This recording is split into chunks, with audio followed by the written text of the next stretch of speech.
पादुका पूजा देखि नियंतु दर्शक बंधु भरतंक पादुका पूजा।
माँ मोर प्रणाम ग्रहण करंतु। उठ मत्स्य उठ।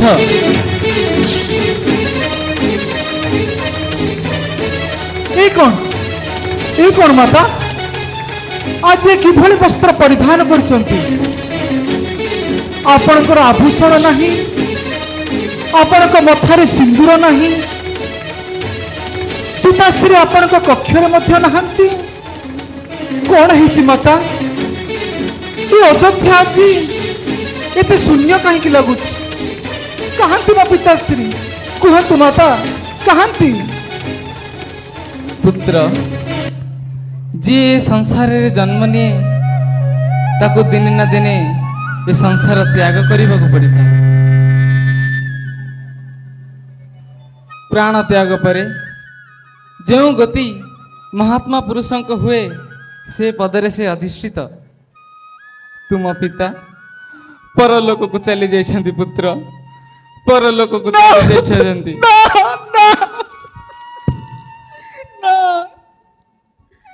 रास्ता सारा मो हृदय भय कंपुला। अनेक दुस्वप्न आज सत्य पलटि गला। अघटन घटी गला बाता, अघटन घटी गला, अघटन घटी गला। धैर्य धर मो पुत्र। अघटन घटी गला। धैर्य धर मो पुत्र। तुम्हें तुम पिता भली वीर और धीर पुरुष अट। संसार रे जे जन्म निये ताको दिने ना दिने ये नश्वर शरीर को त्याग करने को पड़ी थाए। यह ही अटल सत्य। तत्सहित तुम जने धीर पुरुष। सत्पुरुष केबे हेले भाग्य पे शोक करती नहीं। मुकेड़े अभागा माँ मोहन पिताश्री को अंतिम दर्शन मध्य करि पारलिनी। माँ से जीवा पूर्वर अवश्य मत खोजी थिबे। कहतु माँ तांकर शेष शब्द कौन थिला? ତାଙ୍କ ମୁଖରେ ଯାହା ଶେଷ ଶବ୍ଦ ଥିଲା ତାହା ହେଉଛି ରାମ।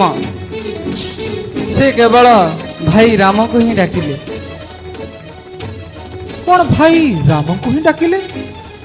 ସେତେବେଳେ ଭାଇ ରାମ କେଉଁଠି ଥିଲେ? ବଣରେ। ବଣରେ? ବଣରେ କାହିଁକି ମା? ମହାରାଜ ସ୍ୱର୍ଗକୁ ଚାଲିଯିବା ପୂର୍ବରୁ ସେ 14 ବର୍ଷର ବନବାସ ଦଣ୍ଡ ଦେଇଗଲେ। ବନବାସ ଦଣ୍ଡ?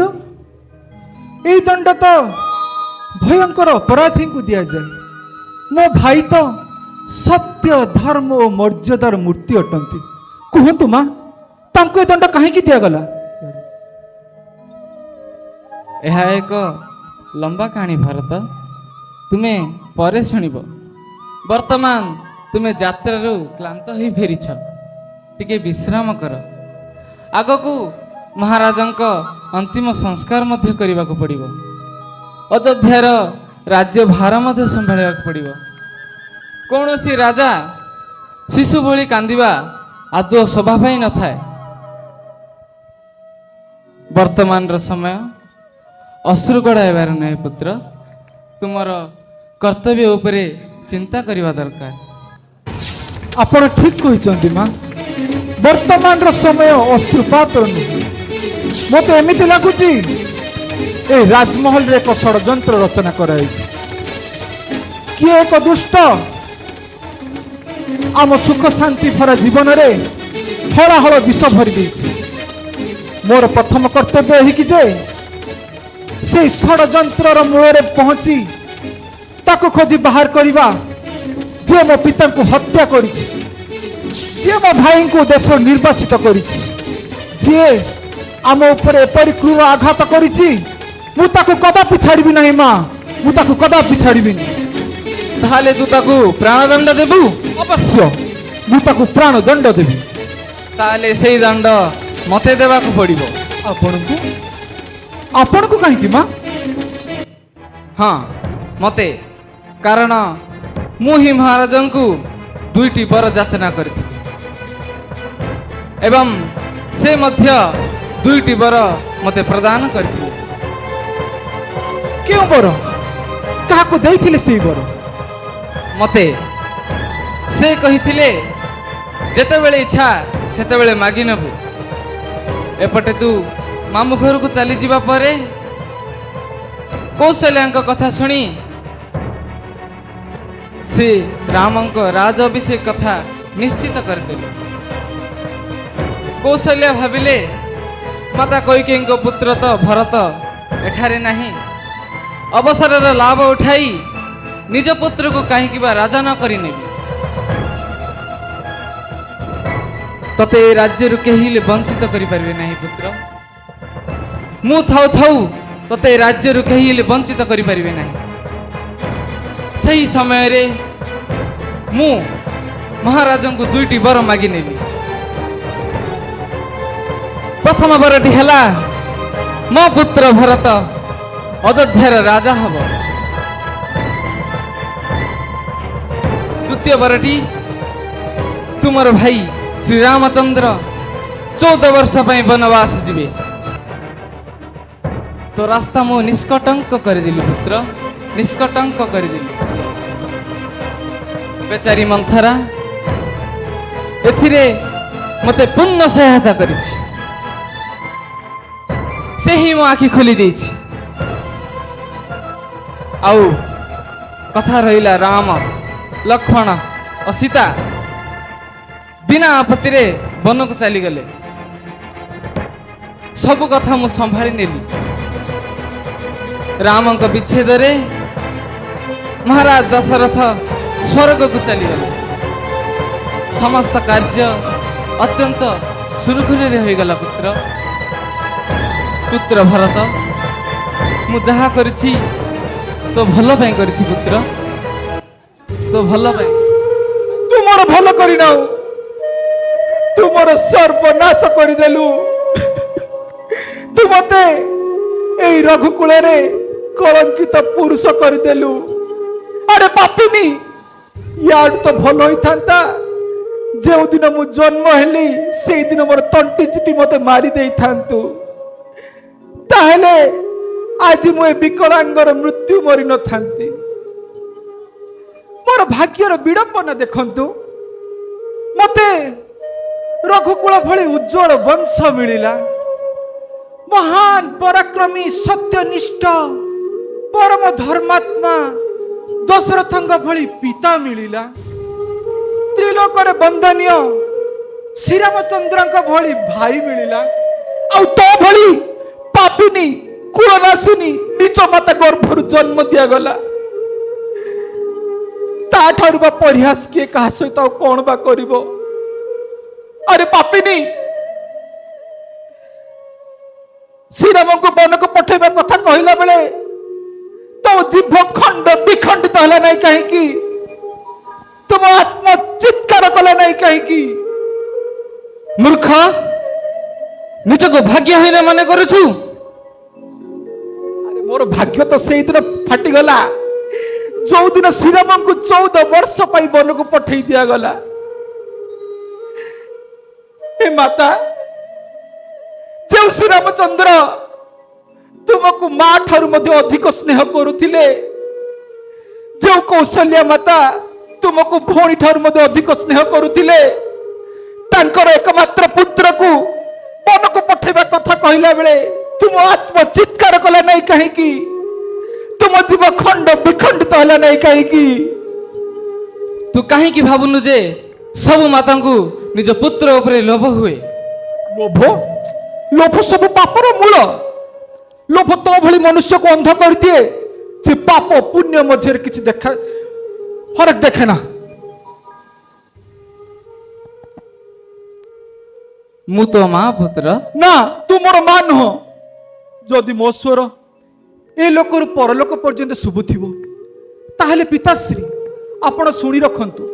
आज ठारू आपण के अभागा पुत्र भरत ए कैकेयीर त्याग कला। भरत आउ ए कक्ष जो कक्षरे मो पिला दिन पिताश्री कोଳରେ कटिथिला ए कक्ष को मध्य मु केबे भी फेरिकी आसीबी नहीं। तोर ए कलंकित मुख मु केबे भी देखिबी नहीं। केबे भी नुह केबे भी नुह। भरत मो पुत्र मते क्षमा कर दे पुत्र मते क्षमा कर दे भरत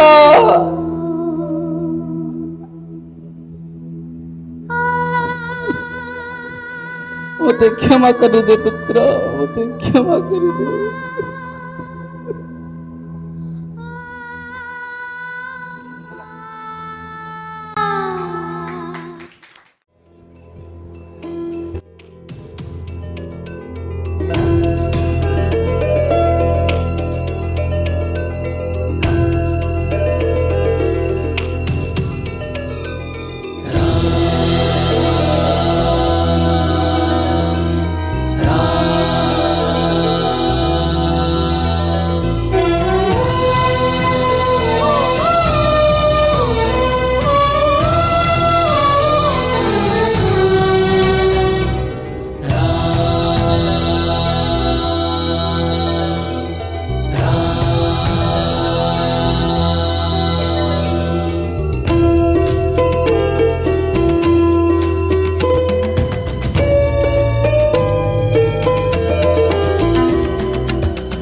सीते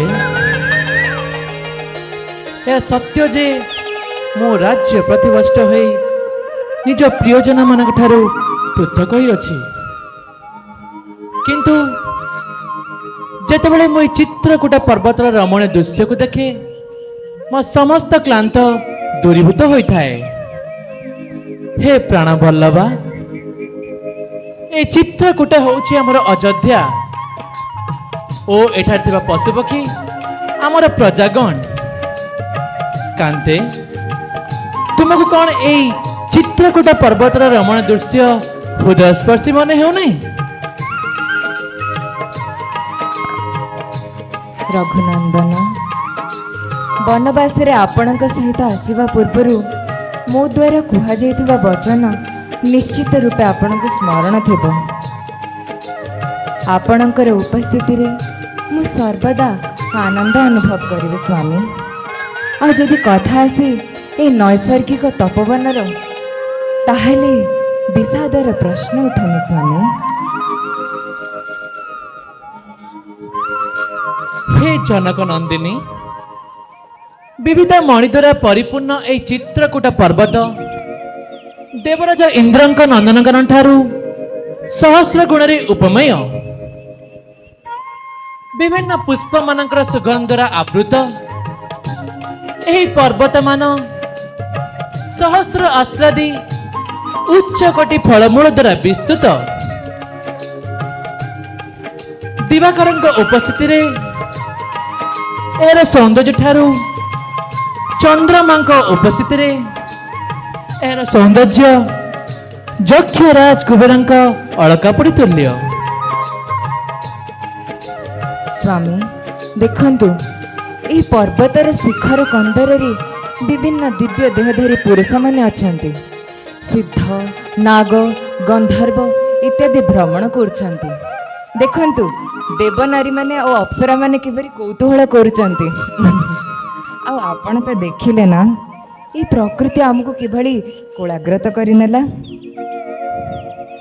स्वामी आपणकर उपस्थिति रे मते मने हुए जेपरी वैकुंठरे भगवान नारायणक सह भगवती लक्ष्मी भ्रमण करछंती। स्वामी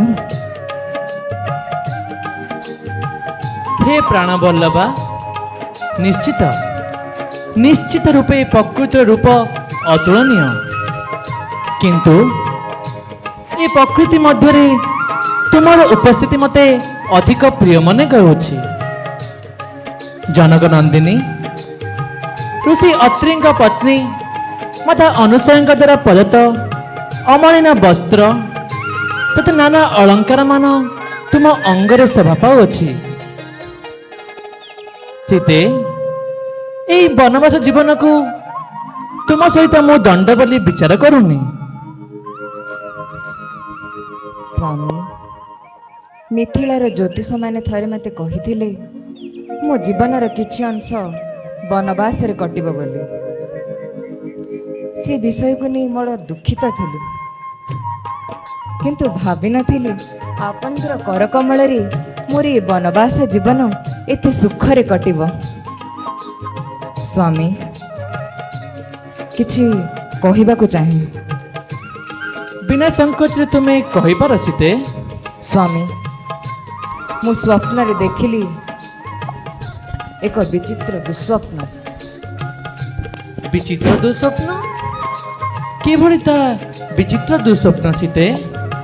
मु स्वप्न रे देखिली भरत आसुछन्ति।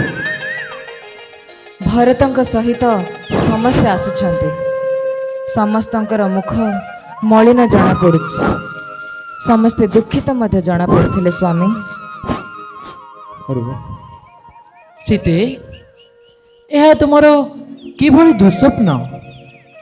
कौन भरत मोर सतरे व्याकुल चिंतित? मु भरत को पई सतरे दुखित सीते। भ्राता माता प्रणाम स्वीकार करंतु। भ्राता प्रणाम स्वीकार करंतु। माता उठ लक्ष्मण। भ्राता मु अरण्य को काठ आनिबा पई जाउछि। ମୋତେ ଅନୁମତି ପ୍ରଦାନ କରନ୍ତୁ ଭ୍ରାତା। ଲକ୍ଷ୍ମଣ, ତୁମେ ଅରଣ୍ୟକୁ କାଠ ଆଣିବାକୁ ଯାଇପାର, କିନ୍ତୁ ମନେ ରଖିବ ଅରଣ୍ୟରୁ ଯଥାଶୀଘ୍ର ପ୍ରସ୍ଥାନ କରିବ। ହେଲେ କାହିଁକି ଭ୍ରାତା? କାହିଁକି ସୀତା ଏକ ଦୁଃସ୍ୱପ୍ନ ଦେଖିଛନ୍ତି। ଦୁଃସ୍ୱପ୍ନ? କିଭଳି ଦୁଃସ୍ୱପ୍ନ ଭ୍ରାତା? ହଁ ଲକ୍ଷ୍ମଣ, ଏହା ଯେ ଭରତ ଦୁଃଖିତ। ଦୁଃଖିତ? ତାର ବା କ'ଣ ଦୁଃଖ? ତାର ତ ରାଜ୍ୟାଭିଷେକ ହୋଇସାରିଥିବ, ଆଉ ସେ ରାଜା ହୋଇ ଆନନ୍ଦରେ ରହୁଥିବ। ଲକ୍ଷ୍ମଣ, ମୋ ପ୍ରିୟ ଭରତ ମୋତେ ଏତେ ସ୍ନେହ ଭକ୍ତି କରେ ଯେ ସେ ତାର ରାଜ୍ୟଭାର ହସି ହସି ନୁହଁ ବରଂ କାନ୍ଦି କାନ୍ଦି କରୁଥିବ, ତାହା ବି ମାତା ପିତାଙ୍କ ଆଦେଶକୁ ପାଳନ କରି। ଭ୍ରାତା, ଆପଣ ନା ସମସ୍ତଙ୍କୁ ନିଜ ଭଳି ସରଳ ମନେ କରନ୍ତି। ଲକ୍ଷ୍ମଣ, ମୋ କଥା ଟିକେ ଶୁଣ ଲକ୍ଷ୍ମଣ। ସୀତେ, ଲକ୍ଷ୍ମଣ ପିଲାଟି ଦିନରୁ ହିଁ ଭରତଙ୍କ ସହିତ ପ୍ରତିଦ୍ୱନ୍ଦିତା କରି ଆସୁଥାଏ। କିନ୍ତୁ ସ୍ୱାମୀ, ସେ ଦୁହିଁଙ୍କ ମନରେ ଆପଣଙ୍କ ପାଇଁ ଶ୍ରଦ୍ଧା ଅଛି ନା? ନିଶ୍ଚିତ ରୂପେ ସୀତେ।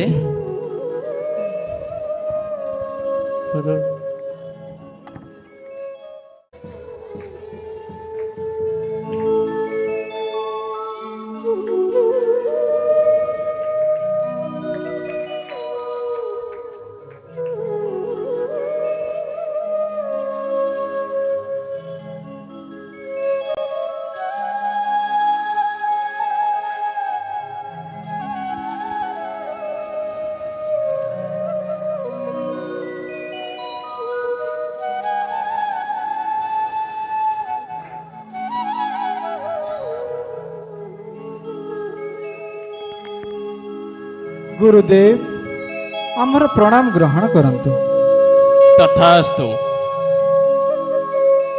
ଆପଣଙ୍କ ଆଦେଶ ଅନୁଯାୟୀ ଆମେ ରାଜସଭାରେ ଉପସ୍ଥିତ ହେଲୁ। ବର୍ତ୍ତମାନ ଆମ ପାଇଁ ଆଦେଶ କ'ଣ ଗୁରୁଦେବ? ବତ୍ସ ଭରତ, ତୁମର ପିତା ଧର୍ମର ଆଚରଣ କରି ନିଜ ବଚନ ରକ୍ଷା କରି ଏ ଧନ ଧାନ୍ୟରେ ସମ୍ପନ୍ନ ଏ ରାଜ୍ୟ ତୁମକୁ ଦେଇ ସ୍ୱୟଂ ସ୍ୱର୍ଗକୁ ଚାଲିଗଲେ। ତୁମର ଜ୍ୟେଷ୍ଠ ଭ୍ରାତା ଏକ ମହାତ୍ମାଙ୍କ ପରି ନିଜ ପିତାଙ୍କ ବଚନ ରକ୍ଷା କରିବା ପାଇଁ ସେ ମଧ୍ୟ ଜଙ୍ଗଲକୁ ଚାଲିଗଲେ। ତୁମର ପିତା ଓ ଜ୍ୟେଷ୍ଠ ଭ୍ରାତା ଦୁଇ ଜଣ ଏ ଅକଣ୍ଟକ ରାଜ୍ୟ ତୁମକୁ ପ୍ରଦାନ କରିଛନ୍ତି। ଏବେ ତୁମର ଏହା କର୍ତ୍ତବ୍ୟ ଯେ ସୂର୍ଯ୍ୟବଂଶୀ ମାନଙ୍କର ରାଜ୍ୟକୁ ତୁମେ ଗ୍ରହଣ କର ଓ ନିଜ ପ୍ରଜାଙ୍କୁ ରକ୍ଷା କର। ଏହା ଆପଣଙ୍କର ଆଦେଶ ଗୁରୁଦେବ। ଏହା ହିଁ ବର୍ତ୍ତମାନ ତୁମର କର୍ତ୍ତବ୍ୟ ଭରତ। ମନ୍ତ୍ରିମଣ୍ଡଳଙ୍କ ମନ୍ତବ୍ୟ କ'ଣ? ଯେଉଁ ରାଜ୍ୟ ବିନା ରାଜାରେ ଥାଏ ସେହି ପ୍ରଦେଶ ଓ ସେଠାକାର ପ୍ରଜା ଉଭୟ ସୁରକ୍ଷିତ ନୁହନ୍ତି। ଶତ୍ରୁ ଏହି ସୁଯୋଗର ଲାଭ ଉଠାଇ ସେହି ପ୍ରଦେଶକୁ କ୍ଷତି କରିପାରନ୍ତି। ଏଥିପାଇଁ ରଘୁବଂଶୀଙ୍କ ସାମ୍ରାଜ୍ୟ ପାଇଁ ବର୍ତ୍ତମାନ ସମୟରେ କେବଳ ଆପଣ ହିଁ ରାଜ ହେବା ପାଇଁ ଯୋଗ୍ୟ। ଆପଣ ଠିକ୍ କହିଛନ୍ତି। ରାଜା ହେବା ପାଇଁ ତିନୋଟି ଆବଶ୍ୟକତା ରହିଛି। ପ୍ରଥମେ ଗୁରୁଦେବଙ୍କ ଆଶୀର୍ବାଦ, ମନ୍ତ୍ରୀ ତଥା ସାଧୁଙ୍କ ସହଯୋଗ, ପ୍ରଜାଜନଙ୍କ ସ୍ନେହ ଏବଂ ବିଶ୍ୱାସ। ଆଜି ଏ ସମସ୍ତ ଜିନିଷ ମୋତେ ପ୍ରାପ୍ତ ହୋଇଗଲା। ଏଣୁ ମୁଁ ବଡ଼ ପ୍ରସନ୍ନତାର ସହ ଏହି ରାଜସିଂହାସନକୁ ଗ୍ରହଣ କରିବି। କିନ୍ତୁ ଏହି ରାଜସିଂହାସନ ଗ୍ରହଣ କରିବା ପୂର୍ବରୁ ମୋ ମନରେ ଏକ ଶଙ୍କା ଅଛି। କି ଶଙ୍କା ଅଛି ରାଜକୁମାର? କିଛି ଦିନ ପୂର୍ବେ ମହାରାଜ ଦଶରଥ ଏଠାରେ ଏକ ସଭାର ଆୟୋଜନ କରିଥିଲେ। ଆପଣମାନେ ସମସ୍ତେ ସେହି ସଭାରେ ଉପସ୍ଥିତ ଥିଲେ। महाराज दशरथ निजर ज्येष्ठ पुत्र रामचंद्रଙ୍କୁ राजा करने पाई प्रस्ताव रखिथिले। आपण माने एका सांगरे एका स्वर रे श्रीरामଙ୍କ पक्षरे मत देइथिले। मु पचारुछि काहेकि आपण श्रीरामଙ୍କ पक्षरे मत देइथिले? कहीं ना रामंक भली राजा राज्य को बड़ भाग्य मिली थाए। आपण ठीक कहिसंती। आपणक मत नेबा परे महाराज दशरथ एक प्रिय रानी कथारे पड़ी सर्वसम्मति देइथिबा जनमत को लात मारी प्रिय रानी पुत्र को राजा कले एवं रामचंद्र को 14 वर्ष पई वनवास पठेदेले। मु पचारुछि कौन आपण मानक मध्यरु कहीं पचारि थिले जे आमर मत कौन हैला बोली? कौन आपण मानक मध्यरु कहीं विद्रोहर स्वर उठै थिले? कौन आपण मानक मध्यरु कहीं प्रतिवाद करथिले? समर्थनर अधिकार तो समस्तंकर, किंतु समर्थन पाई जे लड़ाई करि पारे ना ताकू एपरी राजा लदी दिया जाए। राजमहल षड़यंत्र रे एपरी राजा लदी दिया जाए जहाँ आपण मानक ऊपर मते लदी दिया जाए। कौन चाहती इतिहास रे एहिपरी होई थाउ? कुहंतु। कदापि नुहे, कदापि नुहे।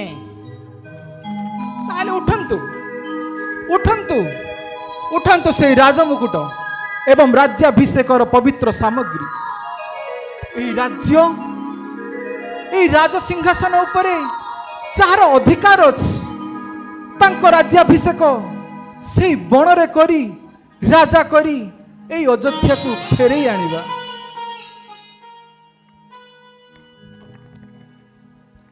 किंतु कौन श्रीराम एथिरे राजी हेबे? कहीं बा राजी न हेबे? जदि से राजी न हुंती ताहले मु मध्य प्रतिज्ञा करुछि मु मध्य 14 वर्ष वनवास करिवि। आपण माने किपरि भाबि नेले जे राजा दशरथ निजर वचन पाई प्राण त्याग करदेले, जो श्रीरामचंद्र निज पिता मुखरू ना शुणी मध्य अयोध्या भली राज्य को कुटाक्ष करी अरण्य चलीगले, से दशरथ पुत्र होई से राम को छोट भाई होई भरत कौन एते नीच होई जिबा जे बड़ भाई ठार राज्य छड़ई नेब? राज्य उपरे तो केवल बड़ भाई रो अधिकार अछि। मो भाई रामचंद्र मो ठारू बयस रे बड़, ज्ञान रे श्रेष्ठ। राज्य उपरे तो केवल बड़ भाई रो अधिकार अछि। आउ जे जिनिस निजर नुह ताकू छुईबा महापाप। एणु गुरुजन मानकु मु अनुरोध करुछि आपण माने मते एपरी आज्ञा न दियंतु जो द्वारा कि मु ए रघुकुलर कलंक बोलेइबी। एमिति तो मो मां मते कलंक बोली सारिछि। हे गुरुदेव, वर्तमान समय रे मु श्रीराम को बणरू फेरी आनिबा पई पण करुछि। आपण मते आशीर्वाद करंतु गुरुदेव। तथास्तु। मंत्री सुमंत, माता माने, आपण माने मध्य मो सह अरण्य को चलंतु, मो भाई रामचंद्र को फेरे आनिबा।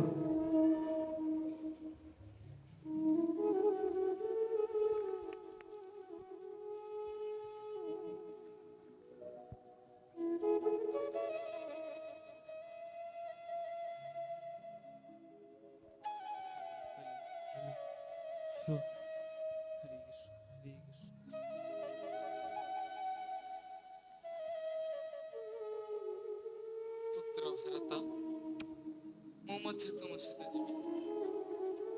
काहेकि 14 वर्ष रे कोन मन शांति हला नहीं? मो सहित आसी ए 14 वर्ष अवधि को कोन बढ़ाइबा पई चाहूछो? ना पुत्र, सही परी कहना कोई की मध्य सांगरे नहीं चाप।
ହେଉଛି ନିଷାଦ ରାଜ।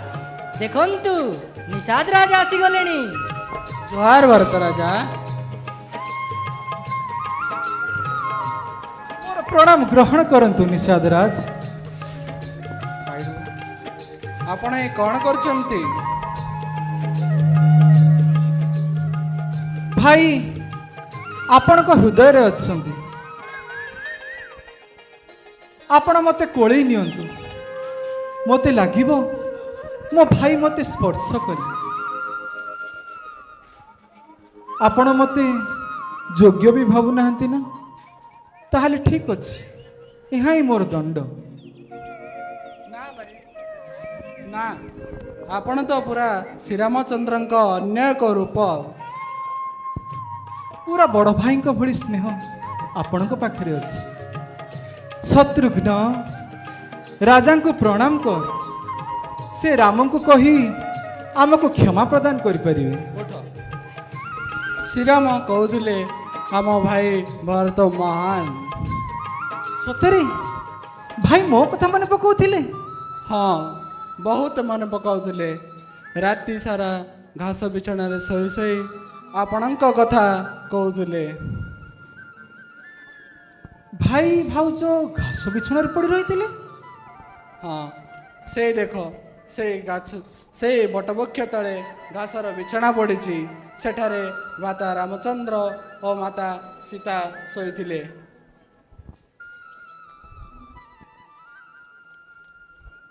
ଭାଇ ଘାସ ବିଛଣାରେ ପଡ଼ି ରହିଥିଲେ? ହଁ କୁମାର, ଆମ ବିଛଣା ମଧ୍ୟ ନେଲେ ନାହିଁ। ଆମେ ପରଶିବା ଭୋଜନ ମଧ୍ୟ ଖାଇଲେ ନାହିଁ। ଆଉ କନ୍ଦମୂଳ ଖାଇଲେ ଓ ଗଙ୍ଗାର ଜଳ ପିଇ ପେଟ ପୂରିଦେଲେ। ଆଉ ଆର ଦିନ ଖାଲି ପାଦରେ ଚାଲି ଚାଲି ଚିତ୍ରକୂଟକୁ ଚାଲିଗଲେ। ଭାଇ ଭାଉଜ ଘାସ ବିଛଣାରେ ପଡ଼ି ରହିଥିଲେ, ଆଉ ତୁ ମହଲାର ରେଶମ ସଜରେ ଶୋଇଥିଲୁ। ଧିକ୍କାର ସେବକ ଉପରେ ଧିକ୍କାର। ସ୍ୱାମୀ ଖାଇବ କନ୍ଦମୂଳ, ସେବକ ଖାଇବ ରାଜଭୋଗ। ଧିକ୍କାର ସେବକ ଉପରେ। ଆଜିଠାରୁ ମୁଁ ମଧ୍ୟ ପ୍ରତିଜ୍ଞା କରୁଛି, ଯେତେ ଦିନ ପର୍ଯ୍ୟନ୍ତ ମୁଁ ଶ୍ରୀରାମଙ୍କ ଦର୍ଶନ ପାଇନି, ସେତେ ଦିନ ପର୍ଯ୍ୟନ୍ତ ମୁଁ ଅନ୍ନ ଜଳ ସ୍ପର୍ଶ କରିବିନି। ମହାମନ୍ତ୍ରୀ ସୁମନ୍ତ, ମୁଁ ଏଠାରୁ ଚାଲି ଚାଲି ଚିତ୍ରକୂଟ ପର୍ଯ୍ୟନ୍ତ ଯିବି। ଚିତ୍ରକୂଟ ପର୍ଯ୍ୟନ୍ତ ଯିବି।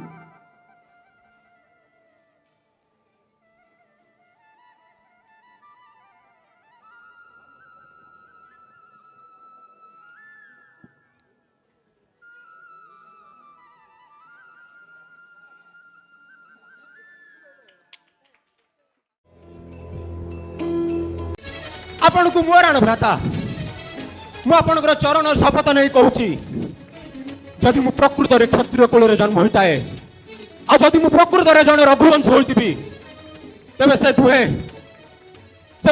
ଦୁହେଁ ନିଜ ନିଶ୍ଚୟ ଆଜି ମୋ ହାତରେ ମରିବେ ଭ୍ରାତା। ଲକ୍ଷ୍ମଣ,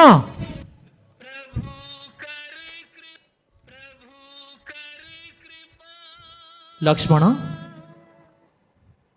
ତୁମେ ଭରତକୁ ମାନିବାକୁ ଯେଉଁ ପ୍ରତିଜ୍ଞା କରିଛ, ତାହା ତୁମେ ନିଶ୍ଚୟ ପୂରା କରିପାରିବ। କିନ୍ତୁ ବେଦ ଓ ବିଦ୍ୱାନମାନଙ୍କ ମତରେ କଥନ ଅଛି ଯେ ମନୁଷ୍ୟକୁ ଯେକୌଣସି ଏକ କଠୋର କର୍ମ କରିବା ଆଗରୁ ତାହା ଉଚିତ ବା ଅନୁଚିତ ତାହା ଜାଣି ରଖିବା ଉଚିତ। ଲକ୍ଷ୍ମଣ,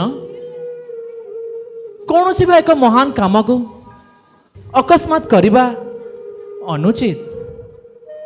ଲକ୍ଷ୍ମଣ, ଯୁଦ୍ଧରେ ହାନି ଅଧିକ ହୋଇଥାଏ, ଲାଭ କମ ହୋଇଥାଏ। ଲକ୍ଷ୍ମଣ,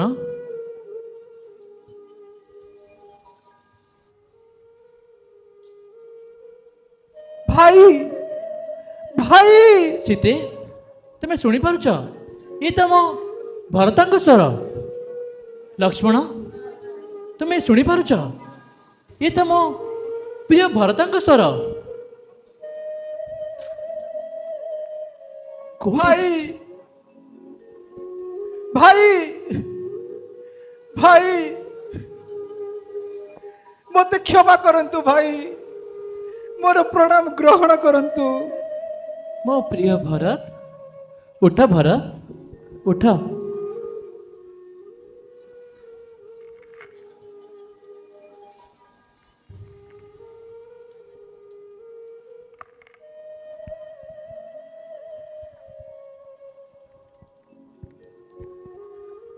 प्रणाम ग्रहण करंतु गुरुदेव। आयुष्मान भव, अखंड सौभाग्यवती भव।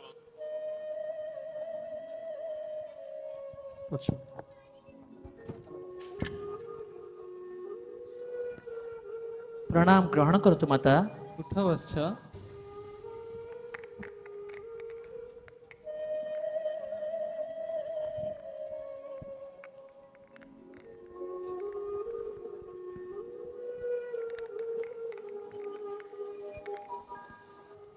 उठ शत्रुघ्न।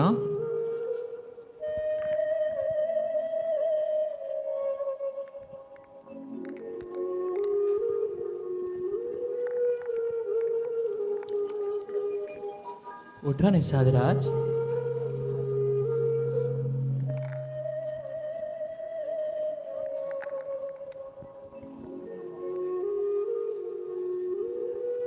प्रिय भरत, कौन है अयोध्यावासींकर मुख मलिन, मो माता मानकर एभली रूप। अयोध्या सब किछि कुशल तो? भाई आपण अनुपस्थिति रे पिता स्वर्गारोहण करिसंती। भरत। भाई आमे अनाथ हो गले भाई, आमे अनाथ हो गले, आमे अनाथ हो गले।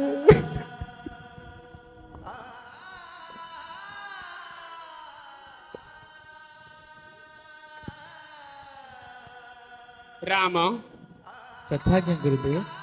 पिता तुमार यलोक त्याग करिसंती, तुमे तांकर साधक्रिया समापन कर, ताहा तुमार कर्तव्य। तथाज्ञा गुरुदेव।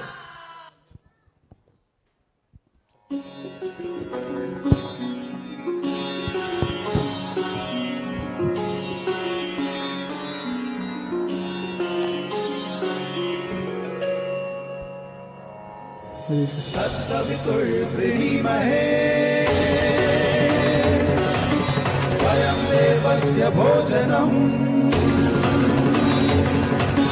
तत्सवितुर्वृणीमहे वयं देवस्य भोजनम् श्रेष्ठं सर्वसाधकं पुरं भगस्य धीमहि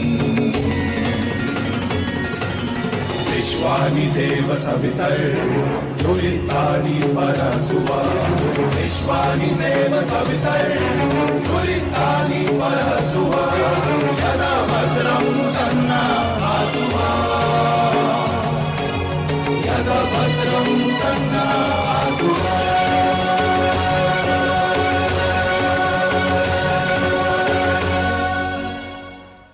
पुत्र माता। पुत्र राम, मते क्षमा कर दे पुत्र,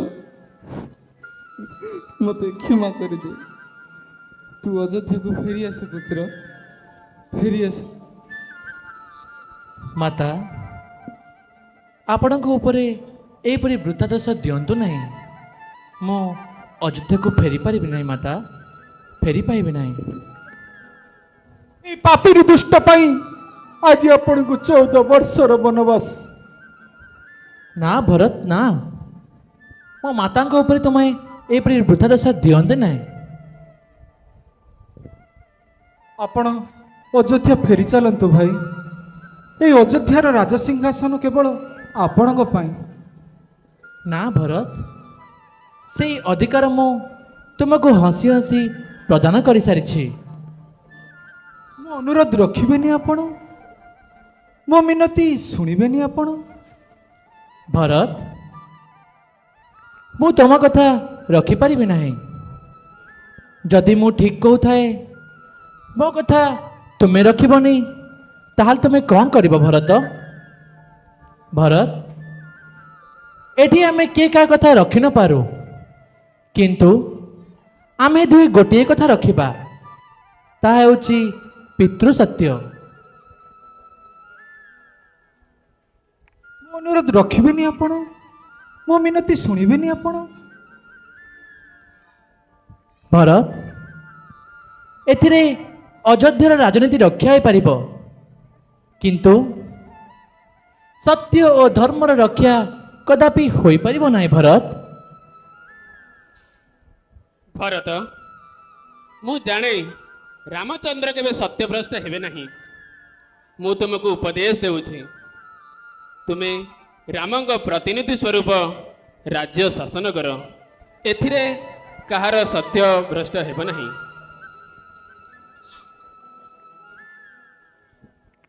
ପୁତ୍ର, ତୁମେ ଅଯୋଧ୍ୟାକୁ ଫେରି ଆସିଛ ପୁଅ। ପୁତ୍ର, ତୁ ପୁଣି ଅଯୋଧ୍ୟାକୁ ଫେରି ଆସେ। ନାହିଁ ମାତା, ତ ଆପଣଙ୍କ କଥା ମୁଁ ରଖିପାରିବି ନାହିଁ। ପୁଅ, ତ ବିହୁନିରେ ଅଯୋଧ୍ୟା ପରି ପୁରା ଅନ୍ଧାର ପୁଅ। ଏ ସୀତା ଓ ଚାହା ଅଳିଅଳ ସୌଭାଗିନୀ କ'ଣ ବନରେ କ'ଣ କଷ୍ଟ ସହିପାରିବ ପୁଅ? ମାତା, ସୀତା ତାହା ନିଶ୍ଚୟ ସହ୍ୟ କରିପାରିବେ। ପବିତ୍ର ରଘୁବଂଶର ନୀତି ହେଲା ସତ୍ୟ ଓ ଧର୍ମକୁ ପାଳନ କରିବା।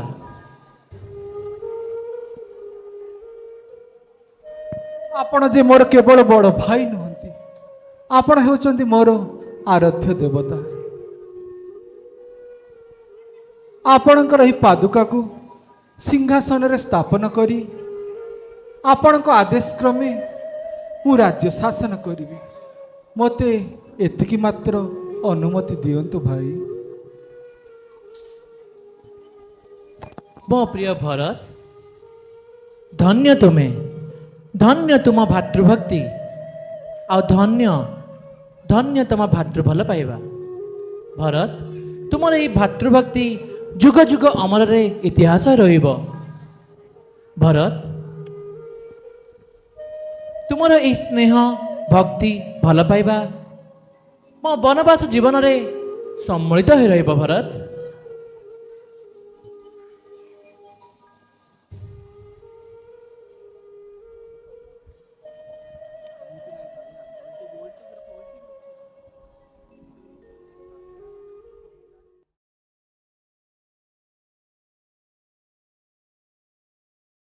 प्रभु कर कृपा पावरी दीनी, सादर भरत शीश धरी लीनी।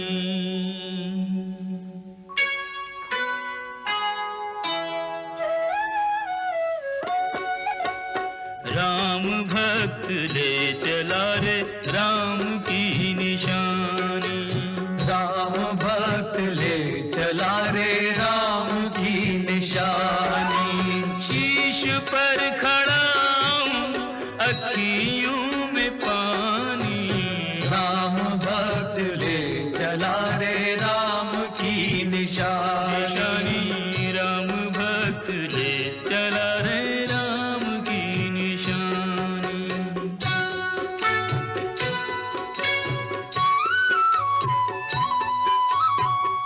शीश खड़ा ले चला ऐसे राम सिया जी संग हो जैसे। अब इनकी छाँव में रहेगी राजधानी, राम भक्त ले चला रे राम की निशानी। राम भक्त ले चला रे राम की निशानी। पल छिन लागे सदियों जैसे, 14 वर्ष कटेंगे कैसे। जाने समय क्या खेल रचेगा, कौन मरेगा कौन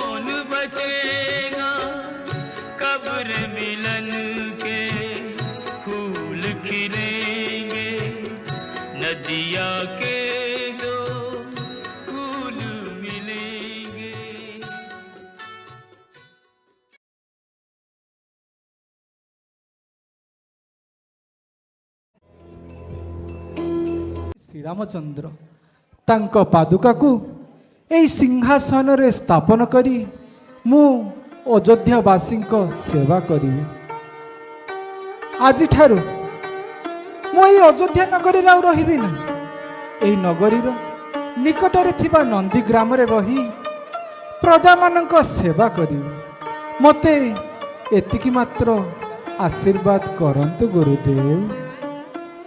ତଥାସ୍ତୁ ଭରତ, ମୁଁ ତୁମକୁ ଆଶୀର୍ବାଦ ଦେଉଛି। ତୁମର ଏ ମହାନ ତ୍ୟାଗ, ମହାନ ଆଦର୍ଶ ସର୍ବଦା ପାଇଁ ଚିରସ୍ମରଣୀୟ ହୋଇ ରହିବ।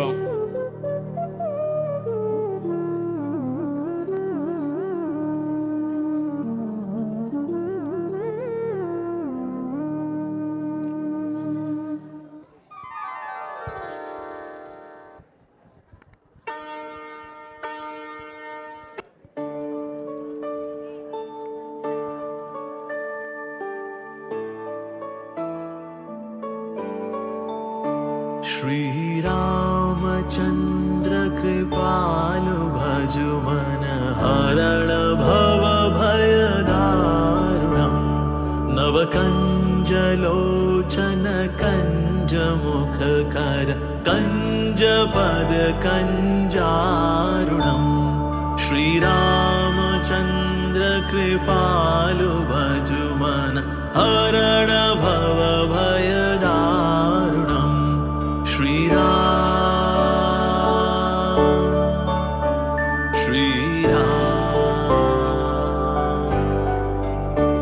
कंदर्प गणित अमित छवि नवनील नीरद सुंदरम पडवीत मानहु तडित रुचि शुचि नौमि जनक सुतावरम् श्री रामचंद्र कृपालु भजु मन हरण भव भय दारुणम् श्री राम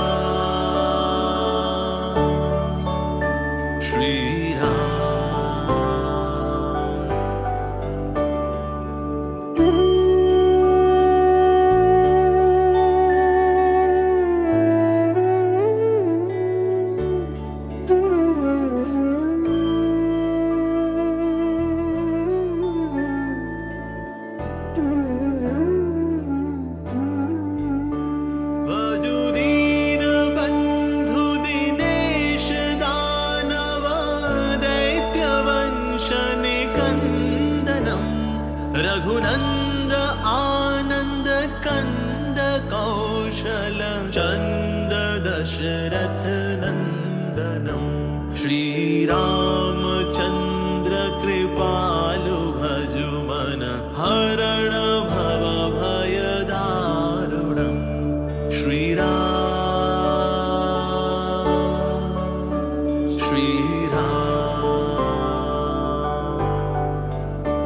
शिर मुकुट कुंडल तिलक चारु उदारु अंग